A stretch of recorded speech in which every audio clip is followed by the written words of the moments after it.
So this is uh, Yash for you. And Yash, let's start with knowing about your venture, what it does, and what is your role in the venture currently. If you can briefly talk about that first.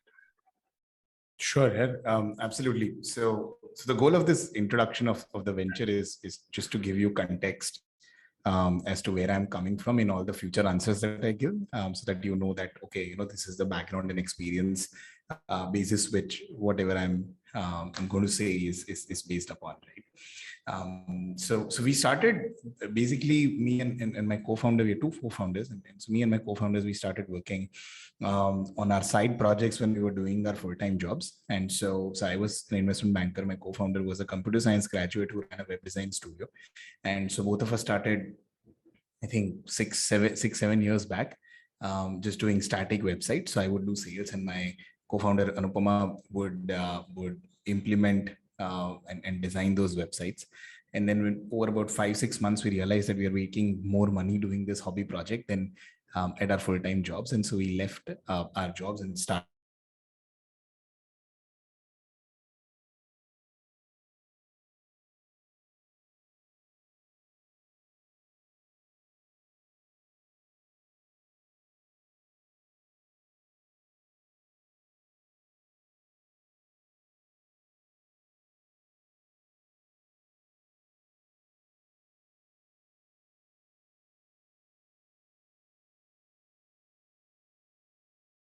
building ClientJoy. And okay. And so with ClientJoy, we are helping agencies and freelancers manage their business and grow their client base as well. We currently serve about 3,100 agencies in 90 plus countries. And we're a team of 29 people. As Rajat mentioned, we've raised 3 rounds of equity financing. We've been through a lot of ups and downs, and that's a very quick introduction of what we are trying to do. Thank you, Yash. If you could also briefly tell about your role. You are one of the Sure. two co-founders, but sure. What exactly does the CEO do? We keep hearing about CEO and co-founder, Sure. but what exactly the CEO has to do? I'm sure the CEO has to wear a lot of hats. That's how does it look like for you? Sure. So I do 2 parts. One is what I do, like on a day to, like how my day looks like, and then what I'm actually supposed to do, because both of them are very, very different things. So Sure. so there's very clear role distinction between me and Anupama. Anupama handles everything that is product.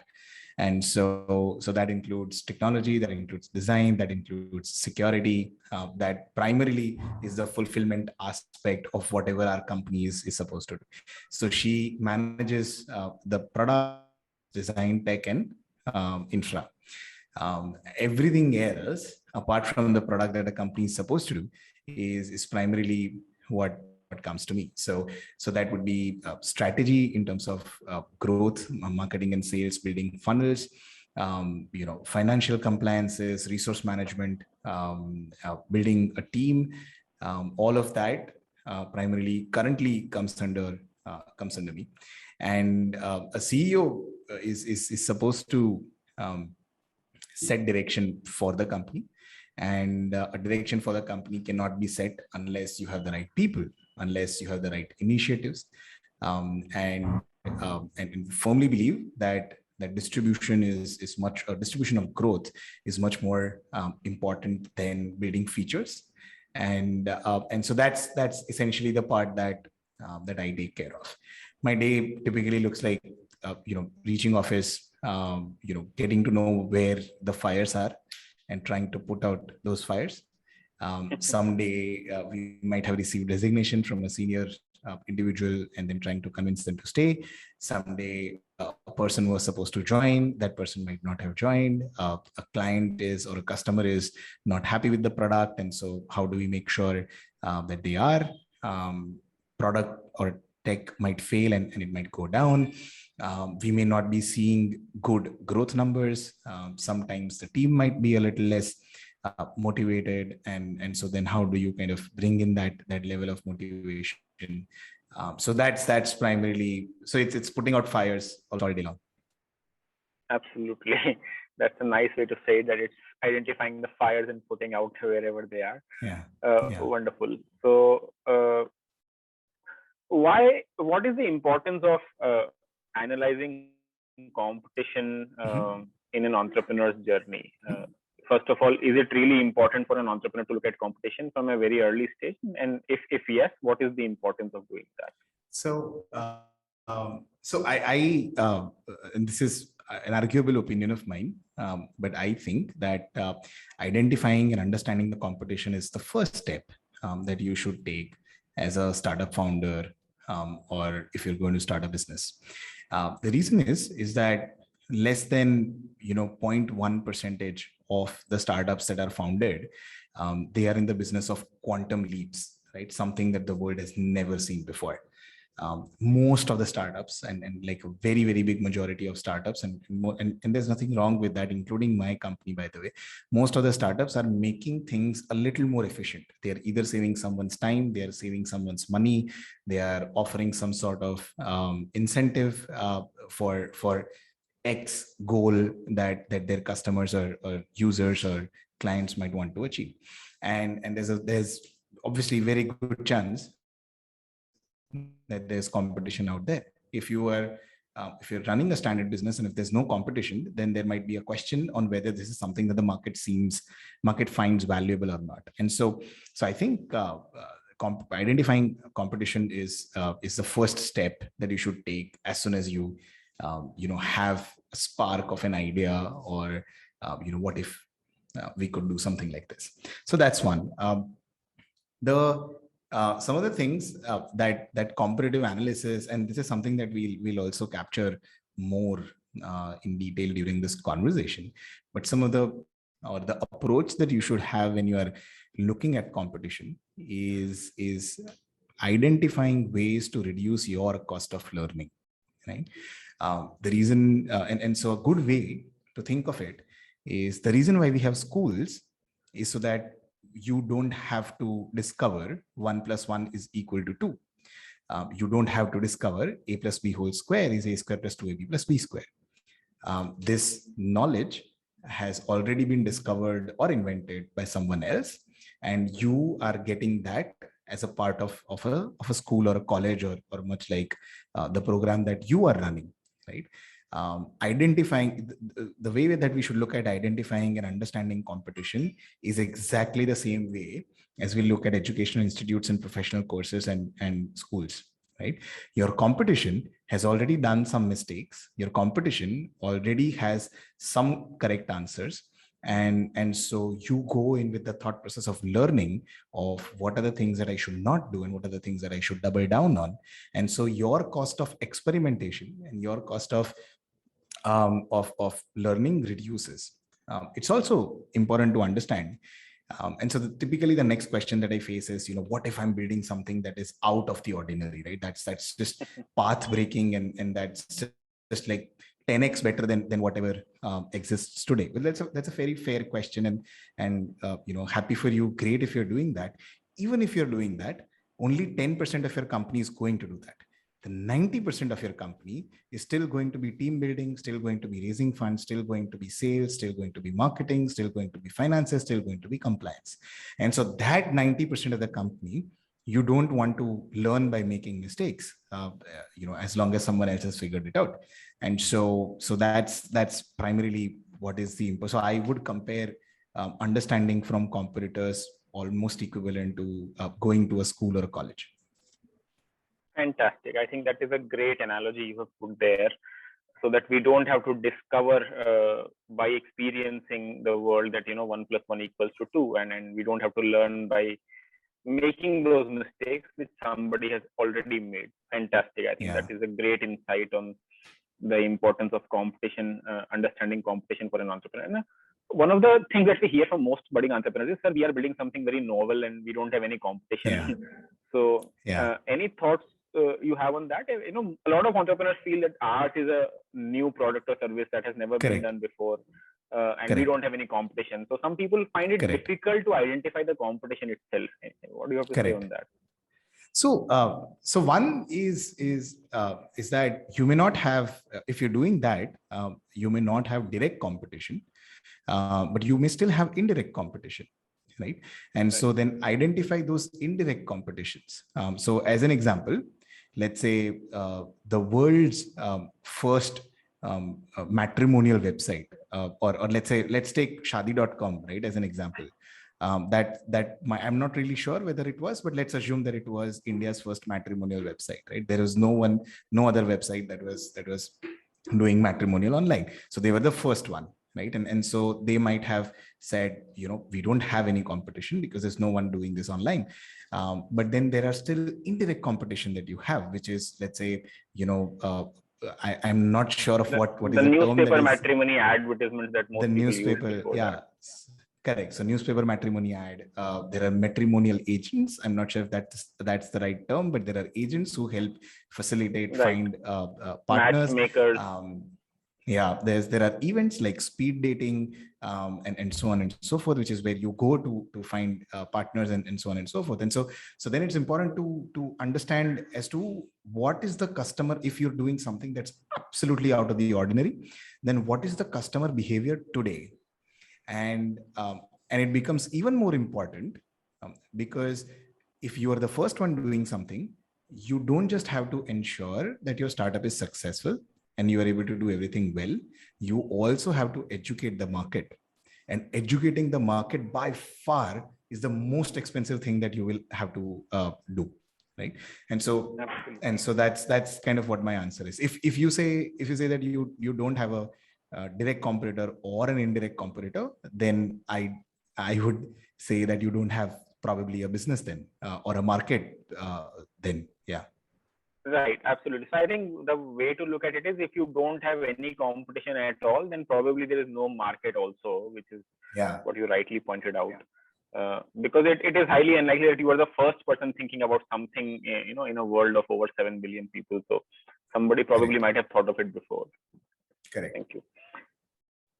So the next thing is, when you were doing the competition analysis while building ClientJoy, what were the top 3 things that were on your agenda while doing that? Sure. So here are the top 3 things, right? So the first is what is their distribution strategy? How do they reach to their customers? And what do their customer or user funnels look like? So that's the first thing. The reason why that's important is because whenever there's any business, you can primarily categorize all the activities that any startup does into 2 parts. Like the one category of things that you have to do are commoditized things, and the other category is where you have to do trial and error. So as an example, the fact that you have to file your annual audit and compliances is a commoditized thing, right? And so everybody has to do that. The world has figured out a way to do that. And you'll also figure out a way to do that. It's not that difficult to do. You'll read a couple of articles, talk to a couple of people, and you'll get to know that. So that's one category of things.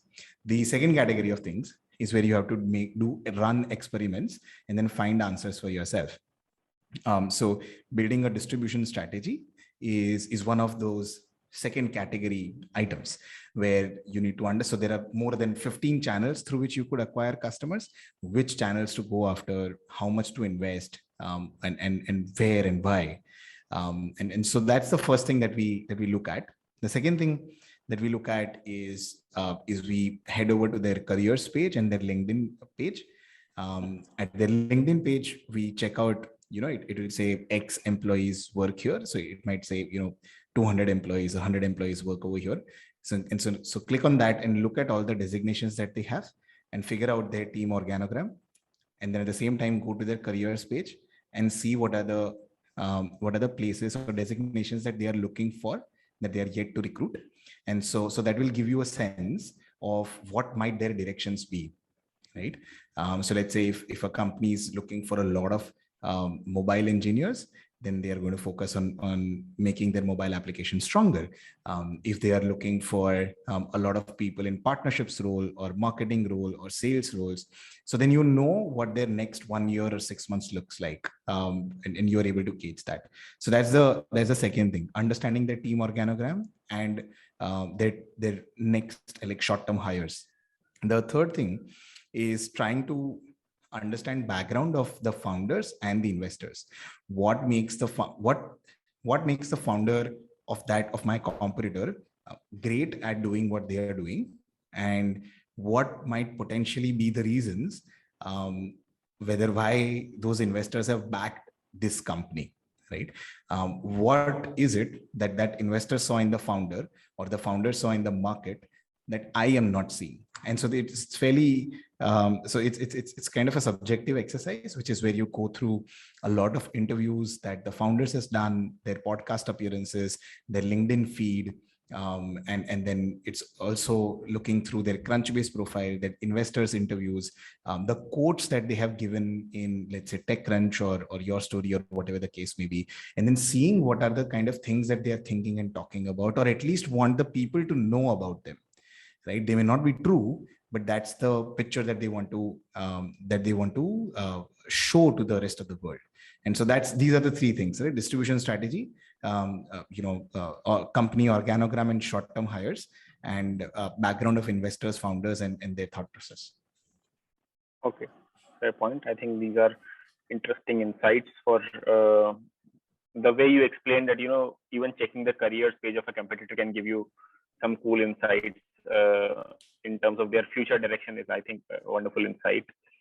The next question I would want to ask you is, how did you go about identifying relevant competitors? Because as we mentioned, there may be direct and indirect competitors. So what may be the process or the thought process in identifying those? And how do you prioritize which are the more important ones and which are the lesser important?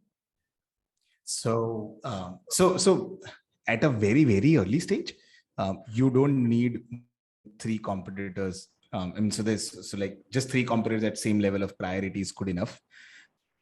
Or and it's always healthy to have more competitors as well, because it primarily means that there are so many people who are trying to educate the market that you're in, and so that's one, that there's no priority at an early stage in terms of which competitor is higher or lower. You try and track all of them, and the way that we identified is like very, very simple, right? So don't search for them online or anything like that. Customers, and then ask them how are they solving a particular task that you are going to help accomplish, right? So it's a very simple example. Let's say if you're starting a company that is helping, for simplicity, that is going to help people take from one place to another, right? It's very easy. This is a very simple example, and so you might already know an answer to this. But let's say if you're starting a company which helps people go from one place to another, so let's say you're starting Uber or Ola, then instead of looking online and stuff like that, just talk to your potential customers and ask them how are they doing it today, what are the problems that they are facing, and so they will name, right? So they'll tell you that we do it through a rickshaw, we do it through a Kali Pili taxi, or we do it ask a friend for a lift, or whatever the case may be, right? And so this is like, this example is pre Ola or pre Uber, right? So before they came about, let's say if you are starting Ola, then how should you go about identifying your competitors? Is just to talk to your customers. It's very simple. It's not rocket science. Okay, absolutely. And then I think you partly answered this question as well when you said you talk to your potential customers as to how they are addressing the jobs currently before you have come up with your solution. But anything else? Yeah, you can talk to the customer and identify competitors. Anything else that we can do to gather the necessary information? So we can talk to the customer, gather every piece of information that is possible to take from the customer. Any other things or steps that we can do to gather the necessary information about the competitors? Yeah, absolutely. So let me just repeat some of the things that I've shared, and then I'll add a couple of other things as well. So let's say if you're an Indian company and if your competitor is also an Indian company, I highly recommend going to the MCA website and then downloading their, that they've submitted to the MCA. Per competitor, 100 rupees. And so let's say if I'm starting a competitor to Ola, or let's say if I'm this is a better example. So if I'm starting a company that's competitor to Ola Electric, right, which is their version of much better Yo bikes, then what I'll do is I'll go to MCA, pay 500 rupees, and then download all of their financial information. That will tell me their investors, their stakeholders, how much have they invested, at what valuation have they invested, what was their profit, what was their loss, what are the investments that they made last year, right? So all of that is available for 500 rupees. So that's number one. If your competitor is not in India and if they are outside of India, unfortunately, you'll not be able to do that. But as I said, visit their about page, their careers page, look through their media mentions, look through their Crunchbase profile, which gives you a history of how they have grown and any publicly available numbers.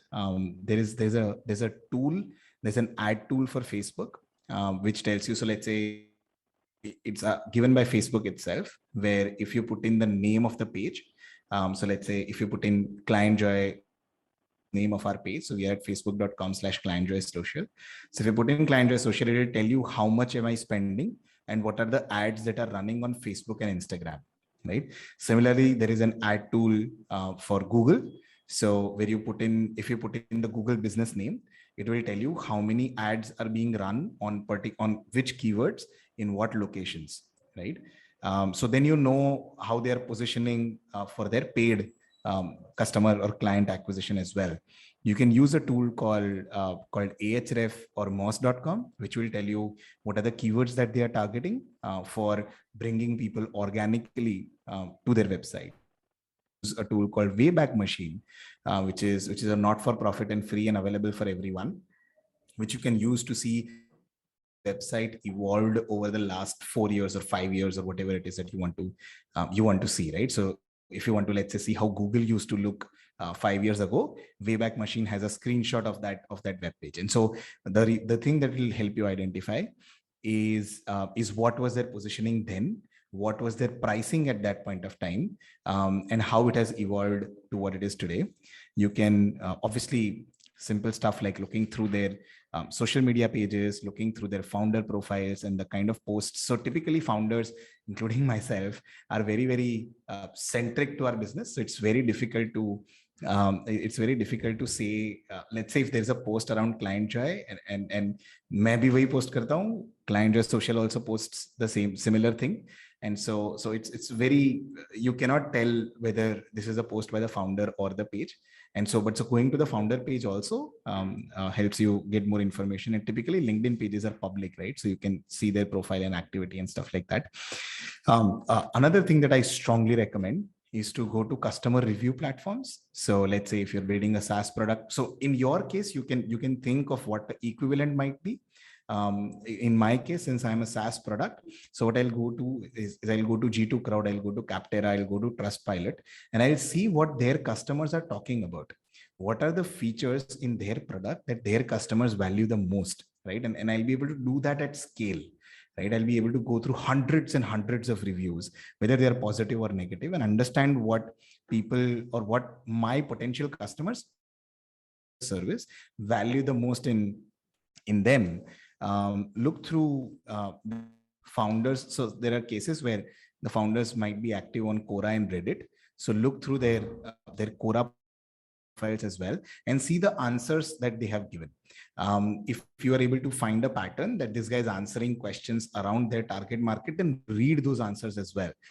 Learn something, but at the same time, you also know that this is how they are also distributing. Look through their software demos on YouTube, in any interviews that they have given on any of the PR platforms, right? So these are some of the activities that we started with and we continue doing. There are a lot other activities also that you can try, but a very simple analogy is कि आपको मतलब ये इंसान को stock करना है कि या ये कंपनी को स्टॉक करना है wherever it is available. So angel.co पे जाके देखो कि कौन-कौन इन्वेस्टर है, क्या-क्या मतलब पोस्ट कर रहे हैं.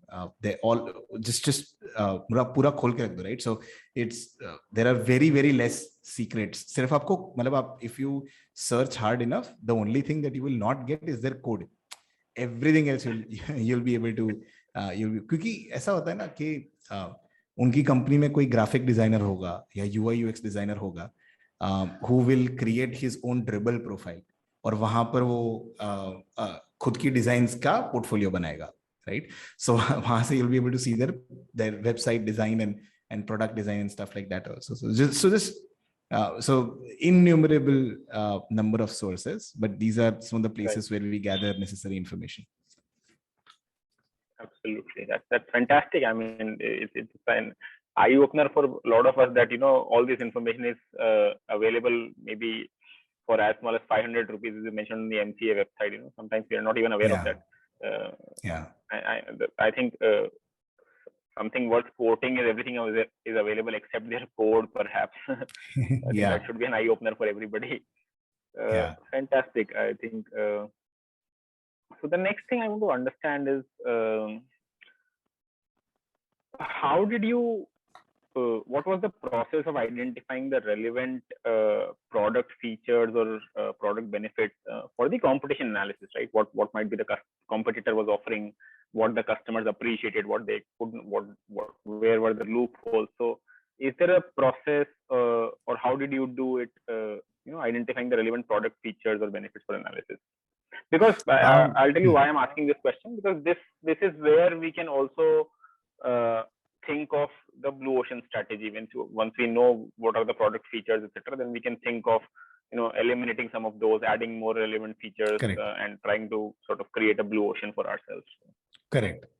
No, this is a fair question, and so I think a great way to go about that is to so if you go, if the competitor is a little bigger, then you'll be able to go to their Twitter. So a lot of people primarily complain on Twitter, right? And so you'll be able to go to their Twitter, and companies also use that for support, right? So you'll be able to go to their Twitter and figure out what people are liking about that product and what people are hating about that product, and who's having negative experiences and for what reasons.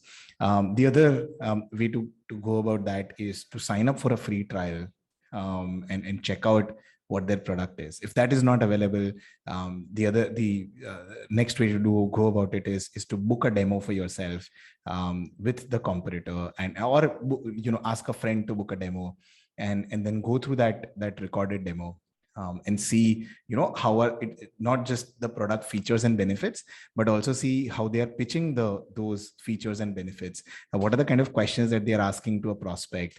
Undergo their whole sales cycle, right? So actually purchase from them. So if they're selling something for 5,000 rupees, go through the cycle of actually buying that from them, and go through the whole experience from you being their lead to you being their paying customer, right? And then see what are the kind of emails that they write, what are the kind of incentives that they offer, what are the kind of upsells and cross-selling that they do, what are the questions that they ask you, which are the questions that they would typically ask their leads and their potential customers, right? And then more importantly, keep an eye on how they are positioning each and everything during their demo or sales or free sign up process, right? So that's a very, very important way of figuring out what are the product features that they think are important for their customers, right? The second way of identifying is what are the product features that their customers think or their customers find valuable. And so that is something that you'll be able to find on Twitter and on customer review platforms. I would also highly encourage talking to 20 of their customers, right? So जिसका testimonial लगा हुआ है उनके website के ऊपर, या Trustpilot के ऊपर उसने review दिया हुआ है, या Google के ऊपर review दिया हुआ है, reach out to that person and message them and ask them that you want a piece of advice. See, people like to have their ego boosted, right? And so if you ask for their help, or if you ask for their advice, then there's a much higher probability that they'll get on a call with you, right? So don't try to convert those people. If they have purchased that product and if they have liked that product enough to write a positive review, that's already not a part of your market, right? There's this much larger market that awaits. So don't fight for that customer, but talk to them and understand their process and the reason why they purchased the product that they did. Right. And also the other thing that you can also do is, and this is something that we did as well. So there's a college near Ahmedabad called MICA, which is a marketing and communications MBA institute. I think they offer finance as well, but that's besides the point. So there's a college over here where students are available for projects. And so this was one of the things that we gave them as a project. So we said, hey, these are the 3 customers that we have, and find 20 of their customers and build a research thesis as to what is the most valuable thing. So it was a list of 20-30 questions that we had given them. So talk to them, reach out to them, and build a research thesis on why they are using that particular product. Right. And so that way, even the message and the conversation that is initiated also goes from a student from some institute that has absolutely zero relationship to you publicly. So you can pay that group of students like 15-20,000 or something like that. And it could be a month and a half long project. And by dedicating like 15 hours a week, they'll be able to write that report for you.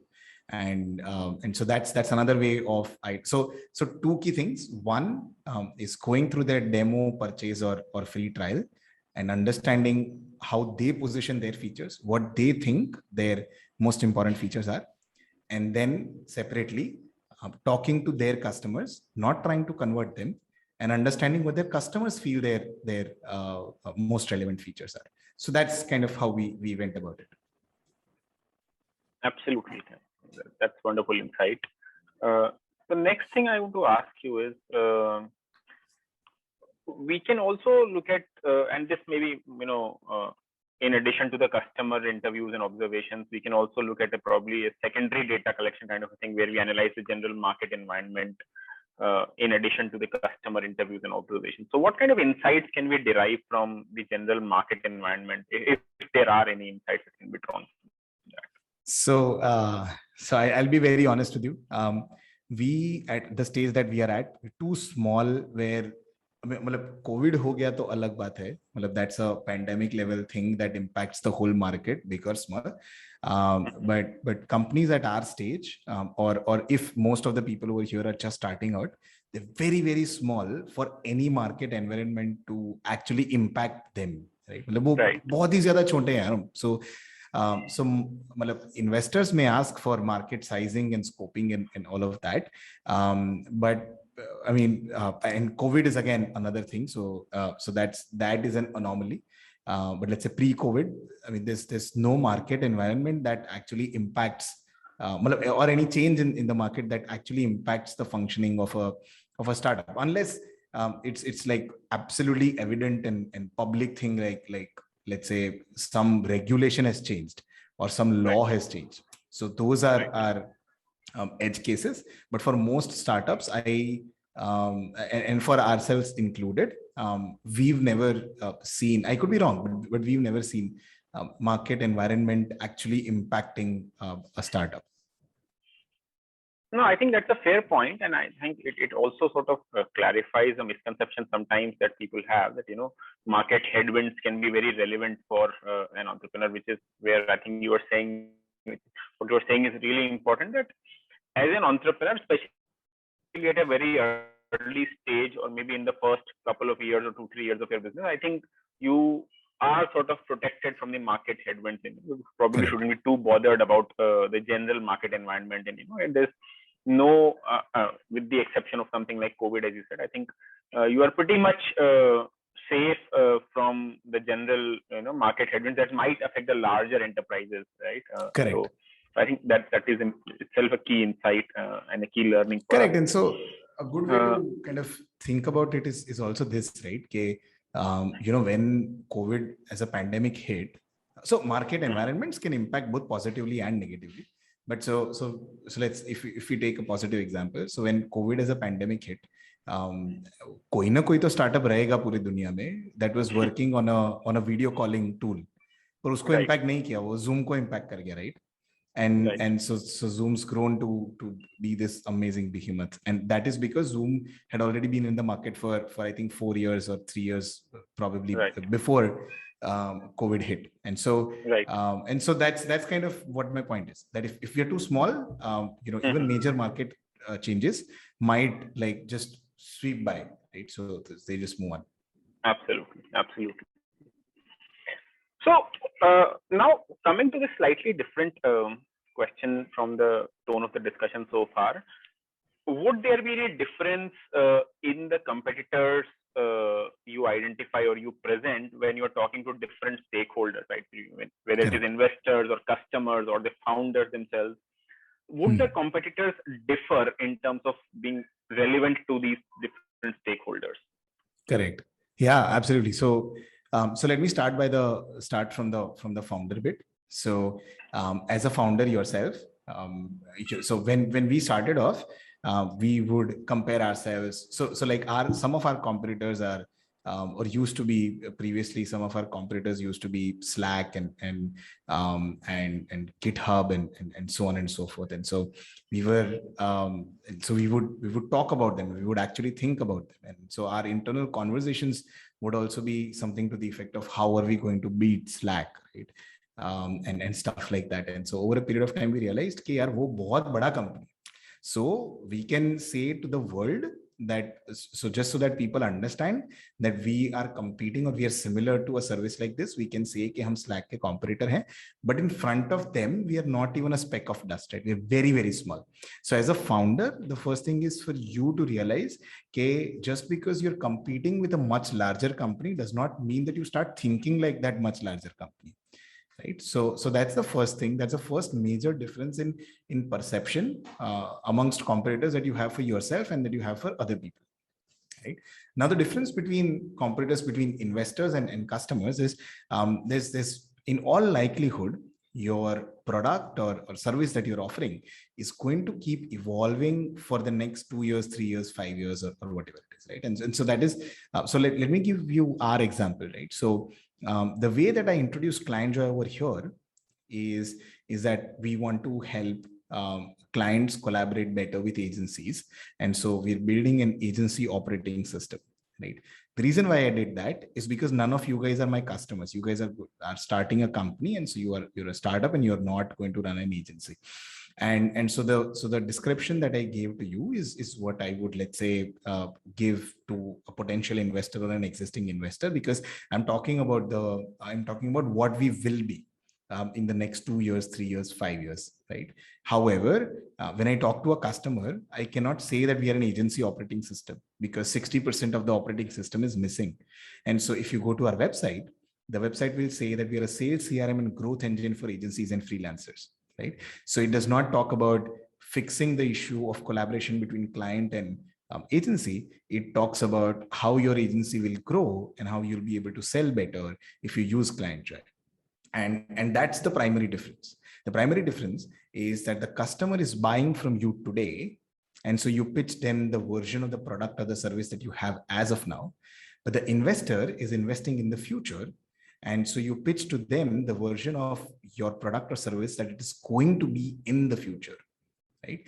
And so we're hoping to become an agency operating system that helps them with their leads, proposals, contracts, projects, ticketing, invoicing, revenues, finance, everything, growth, fulfillment, revenues. And so that's what my pitch is to investors. However, when I talk to customers, we only talk about sales, CRM, and growth engine. We don't talk about finance. We don't talk about project management. We don't talk about fulfillment. We don't talk about contract management, because those are the things that are going to come in the future. So my customer is going to purchase what I have today. And so that's the difference in explaining or showing the competitors to your investors as well as your customers.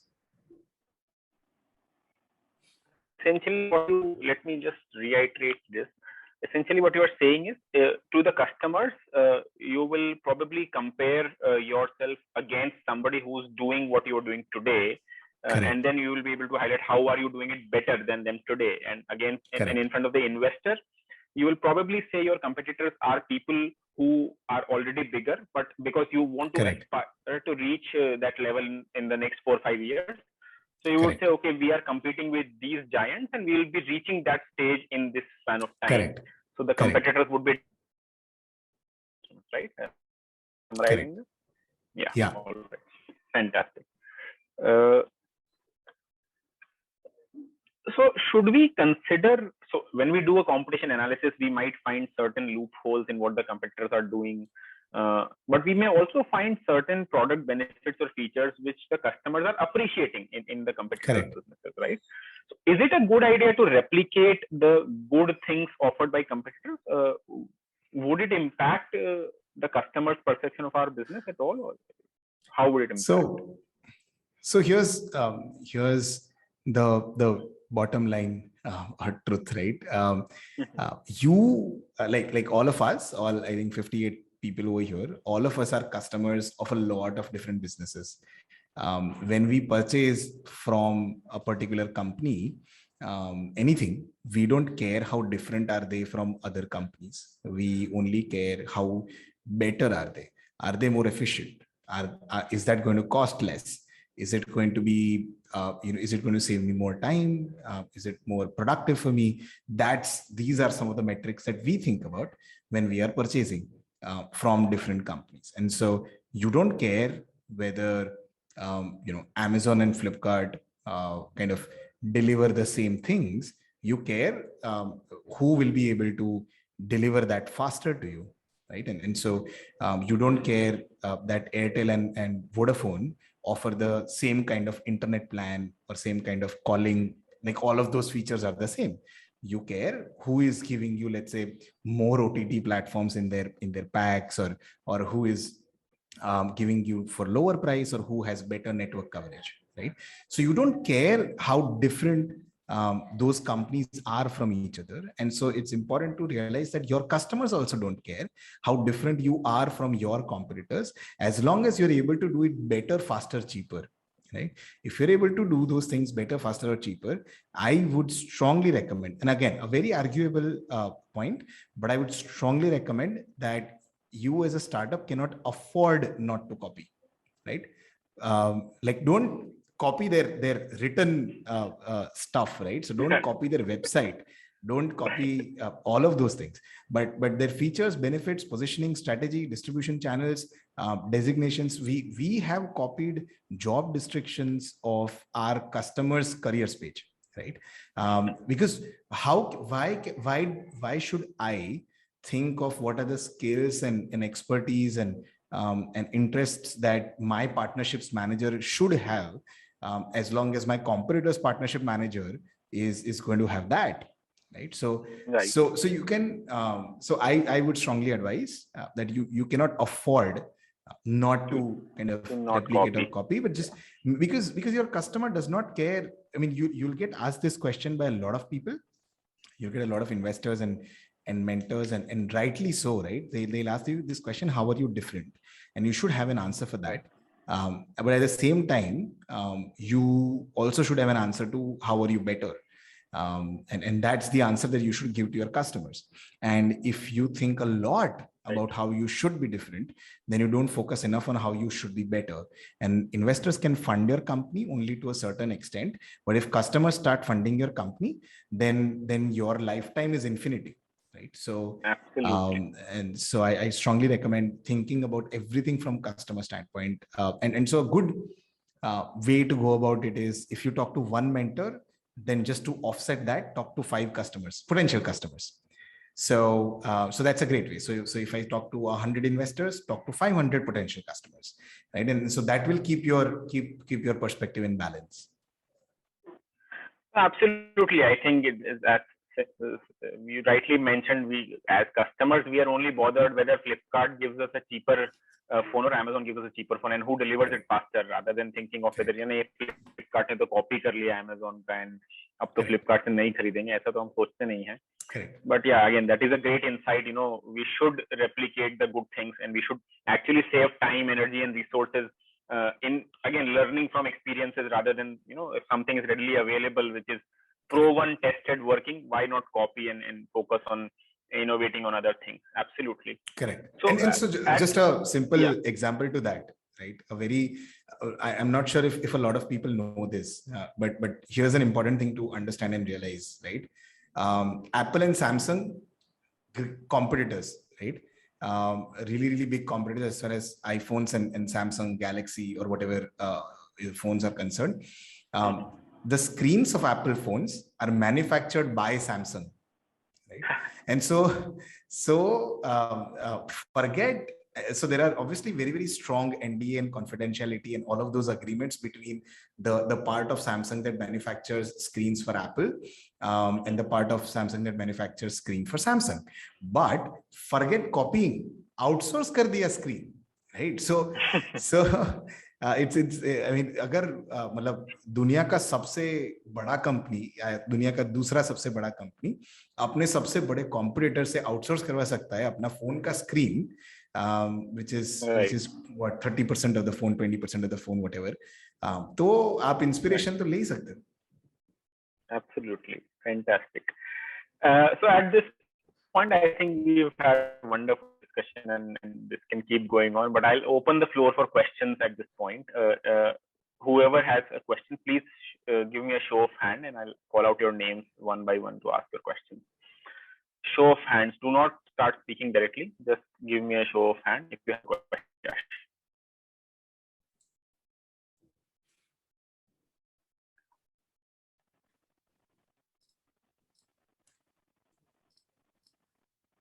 So when there are no questions, are there no questions?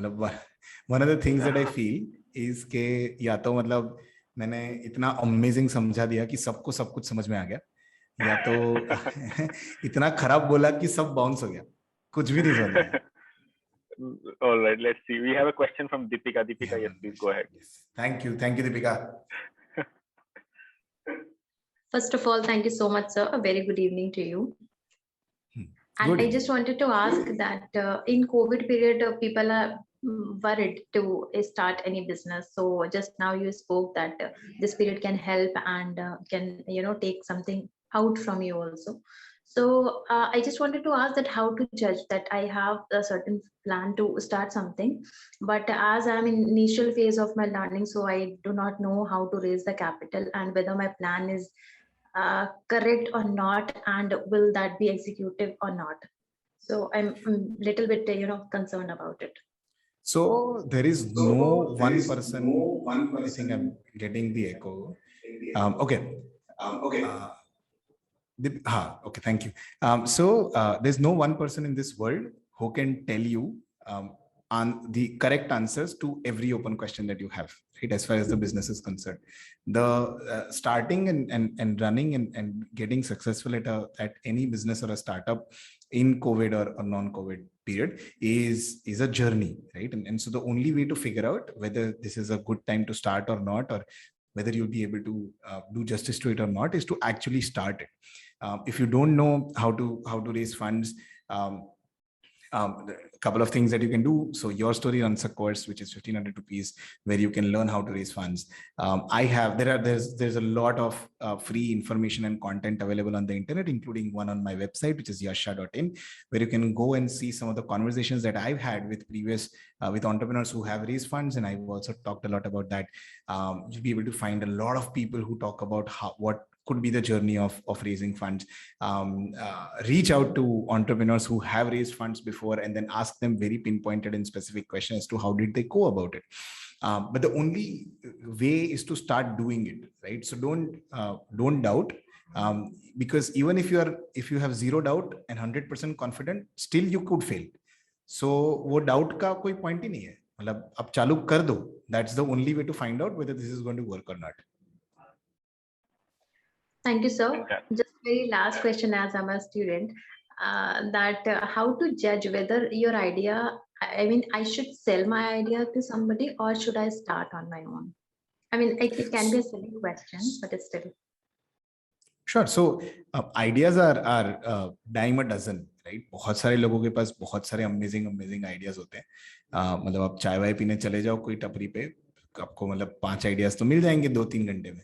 So they don't. So you'll never see companies buying ideas, right? So they'll always buy executed products or executed companies and executed startups, typically for not even for products. So they'll buy them for the customer base that they have acquired, or some tech that they have built that the company was not able to build internally. And so don't think about selling, because you'll not be able to sell the idea. Just start on the idea, start executing that idea. And then if the आप ऐसा सोचो कि your buyer, the buyer of your company wants to buy you more than you wanting to sell, so they will reach out to you, you know. If you're doing something worthwhile, if you're doing something meaningful, if you're making a dent, then you will hear from potential buyers, you know, and then you can have that conversation. Absolutely. Yes, sir. Thank you so much. I got it. Thank you. Mr. Babu Veerbhadraya, go ahead. Hi, Yash. Thank you so much. I mean, a lot of wonderful insights. Especially, I made note of all the tools what you were talking, like Href and all. Like, I'll definitely check them out. I have two questions for you, Yash. Okay. The first question is, I mean, as you rightly mentioned, like probably 90 or above, most of the information is out there on the internet for anybody to find out and all. At the same time, what is it that I can make myself unique? Like what would be that something like, I'll take an example. See, if if I am your competitor, I don't want to get into a price war. I mean, because I know that's not a sustainable model. So what is that I could make something which will make me really unique? So I would like to hear your thoughts on that. Second question is, probably this issue you would have also faced, or at least I am facing that. Like an individual or maybe one partner or two partner, we are passionate about some product. We have started a company.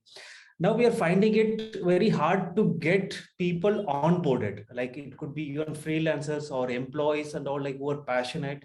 And if I think of employees, like, the overheads are too much. If I look at freelancers, it comes with its own challenges. Like, so what suggestion do you give, like when I'm scaling from a person who is really passionate as an entrepreneur, like as you said, who manages everything right from finance, every portfolio, and then you slowly go to the next stage, like. Correct. So let me start by the first question. So there are a lot of things that you can do. So the first thing, as I said, is that your customer will care if you are better and not if you're different. However, there are certain unique things that you could try to do. So what are some of the things that customers value the most, right? And so that is trust and consistency, right? If they are able to depend on you, and if they trust you, then that's the greatest thing that you have been able to capture from your customer, right? They do anything essentially, and so this you will see in a lot of companies. So you look at the history of Tesla. They have never delivered a car on time, right? Still, and even today, they've never ever delivered a car on time. All of their launches have been delayed, but still people trust them because they offer that sort of consistent quality to their customers and value for money. And people believe in what Tesla believes in, right? And so they want to work with them and be associated with them in any way, shape, or form. And so identify what that one thing is, right? And then double down on that. I can give more specific answer if I know a little bit more about the company, but I think that it could be an offline or a separate conversation. The answer to the second question that you had, which was around, where do you get the money to pay people, or how do you get people on board? So here's something that worked for us. Initially, when we started off, we also did not have money. And so what we would do is we would go to colleges, institutes, and then recruit interns. And so we would recruit like 12, 13 interns, all of them engineering interns. And they typically have about 6 or 7 months just before they graduate to full-time work on an industrial project. And so you as a startup are that project. And so you can get those people who are just about to graduate and have them work with you for 6 or 7 months. And it's important to remember that they'll not know what to do. And so you have to be there to guide them. and offer that as a learning experience to them as well. So that's one thing that you could try. The second thing that you could, that's the cheapest way to acquire manpower, right? Getting interns. Certificates and stipend and some amount of free food, couple of parties here and there. एक आध बार movie लेने ले जाओगे 2 महीने में, whatever. So that is enough for them. उनको नहीं पता है कि उनका value क्या है market में. And so you can exploit. The second thing is what you might want to consider is find a person who is not in a hurry of making money right now, or who has already made a lot of money and wants to do something impactful, and so then break down their compensation into 2 parts, right? So offer them some amount of cash. Be very clear. So let's say if you are a tech lead with 7 years of work experience and your CTC is 50 lakhs per annum right now, तो क्या हुआ कि आप पिछले 3-4 साल से 30 लाख, 40 लाख, 50 लाख आप कमा रहे हो, right? So पैसा तो मतलब ठीक ठाक बन गया है. You want to work on something impactful. Now, if I can only offer you 15 lakhs or 20 lakhs, so what I'll do is I'll come to you and tell you that, hey, इसमें से I'll give you 20 lakhs in cash. And then the other 30 lakhs, instead of 30 lakhs, I'll give you 50 lakhs. But then that 50 lakhs is going to be in the form of stock options or ESOP pools, like employee stock option pools. And so if you're able to identify people who want to create impact and not money right now, और ऐसा आपको 3 लोग ही चाहिए, है ना? तो अगर आप रोज 5 लोग से बात करोगे ना, तो 2 महीने के अंदर 3 ऐसा लोग तो मिल जाएगा आपको, जो मतलब थोड़ा सा कैश आपको थोड़ा तो देना पड़ेगा, but large part of equity में दे सकते हो, right? And so you may want to try that option. So this is one option which might help you get some experienced people. This is one option that might help you for a much lesser cost. It might help you do things that like a lot of people can do at once. Thank you so much, Yash. It makes sense. All right. Probably, I'll request, we're out of time. I'll quickly request 2 more persons. So Priyanshu, if you can quickly ask what you want. Yeah, hi Yash. It was really lovely, listening to you, and the insights were really great. Well, I just have a query regarding the pricing. I think, Babu had just mentioned about it, but then, because this is something which we keep on struggling with. How to think, if suppose your competitor have really, it's a big company. They're a big company. Now, for the same product, after you launched it, they have reduced down the price. So how this price wars, how do you tackle them? And what would be the most best way to concept of price wars? So I'll be very. I'm sorry. I'm actually okay. So I'll be very honest with you, Priyanshu. I don't have an answer to that, because currently I am the one who's doing price war in my industry. So I am offering ClientJoy for probably 30-35% less than what my nearest competitor is offering it for. I have zero idea what I will do when someone else starts to offer it at a lesser cost than mine. And that's a problem for another day, which is something that I realize. And thank you for this question. I honestly don't have an answer to that. मतलब अब मैं बोल सकता हूँ कुछ तो भी ऐसा ज्ञान वाला टाइप का चीज. I think I appreciate that you being completely honest here, that that you are the one doing price war currently in your industry. And I think it's a difficult question to answer, honestly, but to my understanding, when somebody is doing a price war, you can look at the example of Airtel versus Jio, and Jio established itself entirely on the basis of a price war, right? Offered everything free of cost for the initial few months. But you have to also understand that in that case, you have to figure out ways to survive in the market till the time your competitor cannot keep offering the lower prices, because ultimately everybody wants to be profitable, right? So Jio also has to at some point start charging money, increase prices, because they can't keep burning cash. Somebody might have deep pockets initially and burn cash, but they can't keep doing it forever, right? So at some point they will also have to increase margins and be more profitable. So not a very specific answer from I would say, but you have to find out ways to keep offering more value. You can then try to compete on value, and and try to keep sustaining yourself till the time the competitor can no longer simply compete on price. This is what I can say as a generic answer, not Right. very specific. Yeah. Thanks. So, Anyway, so all right.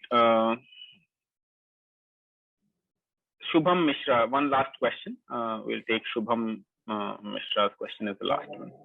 Hello Hi. Good evening sir thank you Good आपने मतलब कीमती समय दिया और thank you मतलब everybody sir मेरा एक question था जैसे कि अगर ये फॉर एग्जांपल मैं कोई स्मॉल सिटी से हूँ हाँ और वहाँ पे मैंने मतलब एकदम बेसिक अपनी डिग्री कंप्लीट की है और एज पर फॉर एग्जांपल अगर मैं कोई को पार्टनर ढूंढ रहा हूँ टेक पार्टनर तो एग्रीमेंट जैसे कि मतलब होते हैं कि मतलब बहुत सारे जैसे कि अभी आपने सुना रहेगा विजय शेखर शर्मा का भी आया था कि उनके बहुत पहले उनको किसी ने इन्वेस्ट किया था लेकिन उन्होंने कुछ एग्रीमेंट नहीं बनाए थे लेकिन उन्होंने आके अब उनके आईपीओ में प्रॉब्लम कर दी कि ऐसा ऐसा हमारी बहुत पहले बात हुई थी 5 साल पहले 10 साल पहले मतलब एक थेरी बेस पे तो मतलब जैसे मेरा कोई पार्टनर में जो ढूंढा है उससे मेरा पहले ही एग्रीमेंट बनवाना मतलब सही है कि मतलब कैसा रहेगा कम मतलब उस बेस पे एग्रीमेंट बेस पे नहीं नहीं सही है मतलब देखो मेरे केस में तो ऐसा था कि Anupama I knew her from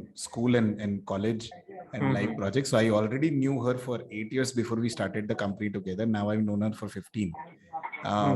And so that is so हमारा उतना जरूरी नहीं था. Secondly मतलब हमारा शादी भी हो गया है तो जो उसका है वो मेरा ही है तो agreement doesn't we still have an agreement, that's a different thing, but it doesn't make sense. So let's say if you have a co-founder who you don't know that well, right, and who you just met, you should have an agreement. And so इसके free templates available हैं.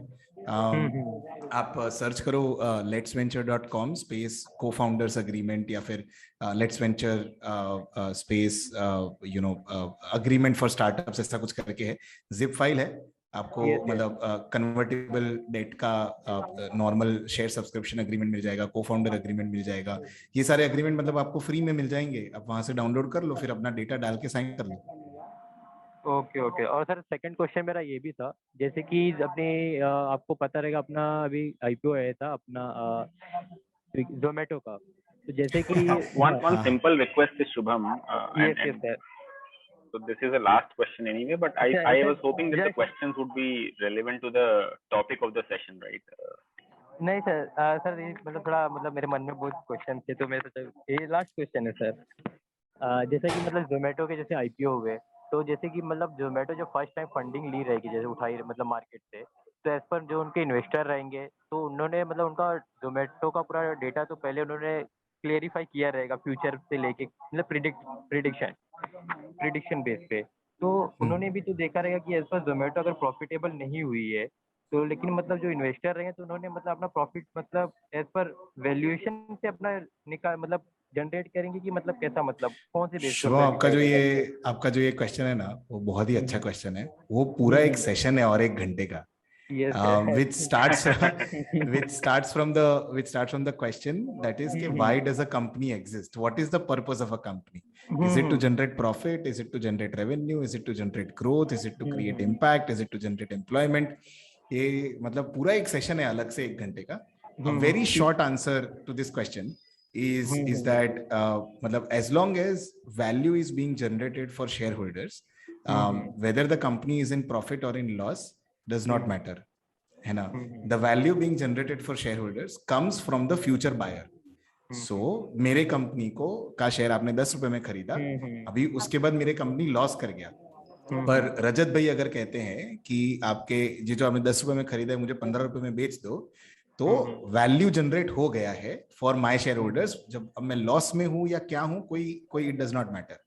पर ये मैंने सिर्फ 3 sentence में कहा, इससे शायद और क्वेश्चंस रेज होंगे, पर ये पूरा 1 घंटे का सेशन है जो मतलब एक सेपरेट कॉन्वर्सेशन है. But this is like a very shortest answer that I could give. Yes yes. नहीं मतलब हाँ मैंने भी इस बेस से मतलब पूछा कि मतलब जैसे बहुत सारी कंपनियां जो न्यू होती है तो फंडिंग के लिए अप्रोच करती है एंजल इन्वेस्टर वेंचर कैपिटल पर अदर फर्म्स को, तो उन्होंने तो फर्स्ट टाइम मतलब जैसे उनका पूरा डेटा उन्होंने रीड किया रहेगा, एज पर प्रिडिक्ट किया रहेगा, तो जो उन्होंने इन्वेस्ट करते हैं तो उनको मतलब वही मेरा डाउट था कि वो प्रॉफिट किधर से मतलब कौन से बेस पे करते हैं, एज पर मतलब value. It's all dependent on future future prospects of growth, one line answer is it's all dependent on the potential of growth that a company can justify in front of its investors, or the investors on their analysis see there is a lot of potential to grow. So which is where आपको याद होगा हमने एक session में TAM, SOM की बात करी थी. Yes. Total addressable market, serviceable available market, serviceable obtainable market.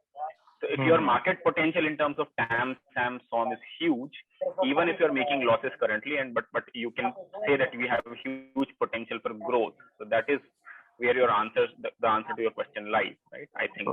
Yes. All right. So I think we'll close this here. We are 10 minutes above the scheduled time, but I thank you, Yash. I think for me personally, it was a lot of learning, and I'm sure for these budding entrepreneurs also, you have given a lot of new insight and some street smart strategies, I would say, for analyzing competitors, stalking competitors, to be honest, to be precise. And it will help them a lot in their own journeys as they go towards analyzing competition and figure out how they can be better and different.